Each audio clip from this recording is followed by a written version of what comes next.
என்னடா வண்டி கொடு மாப்ள. ஏய் இந்தியா இப்ப கேட்டா பெட்ரோல் இல்லைன்னு சொல்லுவான் அவன். ஏய் வண்டி கொடு, ஏடிஎம் பண்ணி போயிட்டு சரி எடுத்துட்டு போங்கடா நீங்க. என்ன இருக்குன்னு 2000 போயிட்டு வந்துடுறேன். பெட்ரோல் இருக்குல்ல? இருக்குடா, என்ன மூவ் அடிக்கீங்க, போங்கடா நீங்க. நம்ம தான் ஆட்டி பார்த்துட்டு வந்தோம். இருக்குடா போங்கடா, பயப்படாம போங்கடா. 2 minutes later. ஏய் வண்டி என்னடா பண்ணீங்க டேய்?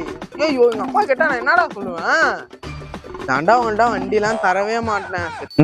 வண்டி ஆட்டி பார்த்தா அளந்து பார்த்தா நீ இதுல பெட்ரோல் இல்லடா. தெரியும் பாலு, எப்படியும் நீங்க தள்ளிட்டு தான் வருவீங்கன்னு. அதான் நான் எப்படி சொன்னா நீங்க நம்பவா போறீங்க? அதான் பட்டு திருந்தட்டுன்னு விட்டுட்டேன். பாலே திருடுனே நினைச்சாலும் நம்ம அப்படியே திருட முடியாது பாலே. ஏன்னா அதுக்கு இன்புட்டே 50 ரூபா தான் பாலே. ஏன் பாலே இவ்வளவு நேரம் தள்ளிட்டு வரீங்களே, 50 ரூபாய் பெட்ரோல் போட மாட்டீங்களாடா?